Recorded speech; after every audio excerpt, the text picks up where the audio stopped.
Bonjour, merci beaucoup d'être là. J'aimerais parler aujourd'hui de l'importance de devenir sa propre mère, d'incarner son énergie féminine et laisser la place à ce féminin, d'être, de l'harmoniser bien sûr, parce que je pense que on est tous plus ou moins dans cette quête personnelle, individuelle, de trouver quelle est notre place, de qui je suis, et de trouver notre équilibre à nous, qui est unique et individuel. Donc, c'est important pour commencer à travailler avec son énergie féminine ou avec l'archétype de la mère, c'est d'abord commencer par réviser la relation avec notre mère. Peu importe si tu étais éduqué par ta mère biologique ou pas, pour notre inconscient, il va chercher l'image, le modèle d'une mère dont n'importe quelle personne qui a pris soin de toi, qui t'a accompagné, qui t'a nourri. Donc voilà, l'énergie de la mère ou l'énergie féminine est ça, et la capacité de nourrir une vie, de prendre soin d'une vie, d'accompagner, d'envelopper, d'entourer, de faire sentir en sécurité une création. Dans ces cas, par exemple, la création, c'est nous. Un bébé, c'est la création d'une mère. C'est la mère qui crée ses bébés à l'intérieur de soi. Donc cette mère, voilà, normalement, si elle est dans la conscience, et c'est ce qu'elle est en train de faire, de créer une nouvelle vie, qu'elle va conditionner, qu'elle va modeler, qu'elle va nourrir, qu'elle va envelopper, qu'elle va accueillir. Si on le ferait en pleine conscience, nos bébés seraient des anges incarnés. Mais malheureusement, nous sommes encore dans ces schémas d'inconscience. On veut être maman parce que c'est socialement, voilà, comme ça. Et c'est pas vraiment un choix. On n'a pas conscience de qu'est-ce qu'on est en train de magnétiser, d'amener dans ces mondes. Et il y a autant de souffrances à cause de ça, dans la maternité, mais aussi les enfants qui arrivent dans ces mondes et qui continuent à souffrir à cause de l'inconscience de leur mère. C'est la faute des personnes. C'est comme ça pour l'instant. On n'a pas su faire mieux. On n'avait pas la connaissance, on n'avait pas les outils, on n'avait pas voilà l'intelligence qu'on a ou la capacité de compréhension qu'on a aujourd'hui. On y va doucement, mais on y va. Donc je vous invite à commencer à réviser comment était voilà cette relation avec votre mère, comment elle vous a nourri, comment elle vous a accueilli, est-ce qu'elle vous regardait, est-ce qu'elle était fière de vous, est-ce qu'elle vous a fait sentir en sécurité, est-ce qu'elle était pressante, est-ce que voilà elle vous aimait inconditionnellement, ou au contraire elle était une maman dépressive, une maman soumise, une maman manipulatrice. C'est les mauvais côtés de l'énergie féminine. L'énergie féminine par peur aussi, et je comprends cette peur parce qu'on a vécu une histoire très obscure par rapport à toutes les guerres qu'on a vécues. On a envoyé nos enfants à la guerre, on a beaucoup souffert.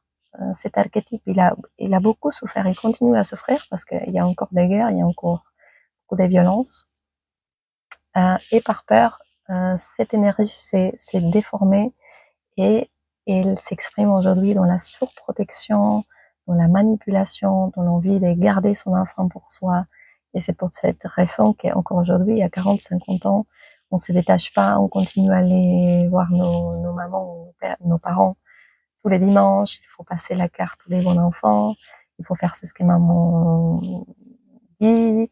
Je veux surtout pas déranger mes parents. Je fais tout pour plaire à mes parents. Je fais tout pour être validée par mes parents. Donc tout ça parle d'une relation malsaine, même toxique, parent-enfant, mère-enfant, et on doit commencer à guérir. Parce que la vie ne nous appartient pas. Nous sommes juste, voilà, des canals. C'est comme la mère terre. Elle s'approprie pas de toutes ces créations, de toutes ces fleurs. Elle n'est pas en dépression parce qu'il y a une fleur qui fane. Elle continue son chemin, elle continue à créer sans fin. Et elle vit aussi sa propre expérience voilà, elle continue. Et nous aussi, les mamans, on doit commencer à comprendre que nous devons lâcher nos mamans d'abord pour pouvoir lâcher nos enfants après. Et c'est une chaîne. Pour moi, tout changement va se faire à travers une génération. Et notre génération, celle entre 30, 40, 50 ans, nous sommes censés faire ces chemins d'équilibrer cet archétype, de donner la liberté à nos enfants de s'envoler, de partir, de vivre. Mais si nous ne faisons pas ça d'abord nous, si nous ne laissons pas nos parents pour partir vivre notre vie, c'est ce que nous avons envie de faire, c'est pas possible.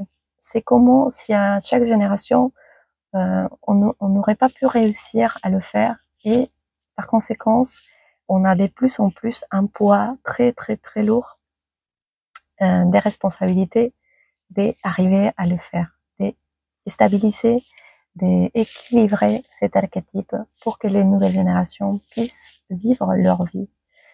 Donc voilà, révisez comment était votre relation avec votre maman.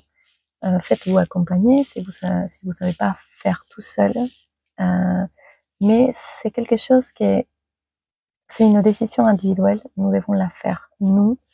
Il n'y a pas un thérapeute ou une thérapie qui va le faire à votre place. C'est quelque chose qui s'est fait intérieurement. C'est quelque chose qui s'est fait. C'est une décision intérieure. Et je pense aussi que, pour moi en tout cas, c'est ce qui est important, c'est de connecter avec toutes les émotions que nous avons gardées dans notre corps en relation avec cette personne. Par exemple, le plus difficile de faire une thérapie ou un chemin d'éveil dans la relation avec le féminin ou avec la mère, c'est prendre conscience avec la douleur de ces poids que les autres femmes de notre alignée nous ont fait porter parce que personne avant nous s'est occupé de la responsabilité de rayonner ces féminins. Moi, en tout cas, je l'ai senti très fort. Cette colère de dire mais personne n'a rien fait. Et maintenant, moi, je suis dans ces chemins d'équilibrer pour laisser à mes filles des chemins libres pour qu'elles puissent être les femmes qu'elles ont envie d'être. Qu'elles ne veulent pas être, c'est ce que moi j'ai envie. Sinon, c'est ce qu'elles auront envie d'être. Et je mets aucune condition dans l'expression féminine qu'elles vont vouloir matérialiser. Voilà. Donc, rentrer en contact avec ces émotions, c'est nécessaire, c'est indispensable. Respirer ces émotions, ressentir, pleurer ces émotions, de dire j'ai pas reçu un amour inconditionnel, j'ai pas été regardée, j'ai pas été vue, j'étais pas écoutée, j'étais pas même désirée peut-être. Mais voilà, accepter, c'est l'acceptation d'avoir accepté que ma mère elle a fait son mieux avec les connaissances qu'elle avait, avec les moyens qu'elle avait. Elle a vécu d'autres temps. Nous sommes aussi aujourd'hui, malheureusement ou heureusement, dans un temps de liberté totale où nous pouvons vraiment faire ce qu'on a envie de faire autant que femme. Et c'est pas évident non plus, parce que ça nous dépend beaucoup, beaucoup des responsabilités. Mais voilà, c'est ce que nous sommes censés vivre aussi. Donc je vous encourage aussi à d'abord vous contacter avec votre mère terrestre parce que c'est elle la porte d'accès à votre féminité divine, on va dire. Si on ne guérit pas d'abord dans les plans denses, dans les plans matériels, nos énergies matérielles et densifiées, nous ne pouvons pas accéder à nos énergies divines, cosmiques. Parce que tout est un petit fractal de quelque chose de plus grand. La mère Terre est, par exemple, un fractal de la mère cosmique. Et nous sommes un petit fractal, nous les femmes, nous sommes un fractal de la mère Terre. Donc, essayons aussi d'observer comment elle fait la mère Terre, comment elle vit son quotidien. Il fait jour, la mère Terre, elle fait, c'est ce qu'elle fait les jours. Elle ouvre ses fleurs, il y a des couleurs, ça bouge, elle est toujours en mouvement, elle s'arrête pas, elle continue, elle essaye toujours de trouver un moyen un équilibre pour continuer à fleurir ou à faner si c'est l'hiver. Elle meurt, elle renaît, elle fait c'est ce qu'elle est censée faire. Nous aussi c'est pareil. Mais je pense que c'est ce qui nous manque encore aujourd'hui en tant que femme, c'est un propos, c'est un objectif. La femme elle n'a pas osé avoir un objectif plus large que materner ou rester à la maison et gouverner son petit terrain connu qui est voilà la maison, la famille. Nous sommes appelés à commencer à aller à la société aussi, à donner notre part des forces qui est à côté de l'énergie masculine. Et nous devons nous affirmer pour ça. Nous devons aussi commencer à dire aux hommes, à communiquer aux hommes que nous sommes là, que nous sommes une autre part de cette force qui est en réalité une seule force. La force féminine et la force masculine font partie d'une même force, et c'est la force de la vie. Mais bon, si la femme elle n'est pas à sa place, si elle n'a pas guéri, si elle n'a pas fait son chemin en profondeur à l'intérieur d'elle, c'est impossible de rayonner quoi que ce soit à l'extérieur. Et pour clôturer, c'est commencer à transformer son mindset, c'est commencer à transformer son système de croyances. Qu'est-ce que ça veut dire être une femme? Qu'est-ce que ça veut dire l'énergie féminine? Qu'est-ce que ça veut dire être mère? Nous devons le découvrir aujourd'hui. Et c'est un chemin unique et individuel. Mon chemin n'est pas ton chemin. Chacun a son propre chemin.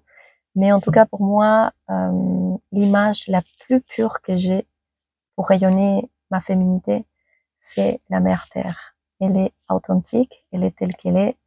Et en tout cas, pour moi, c'est mon modèle.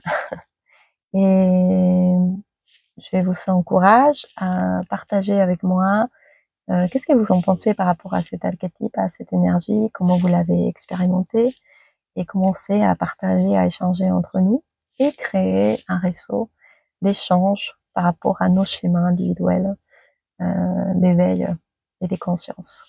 Merci beaucoup d'avoir regardé ces vidéos, merci de la partager et à la prochaine. Au revoir.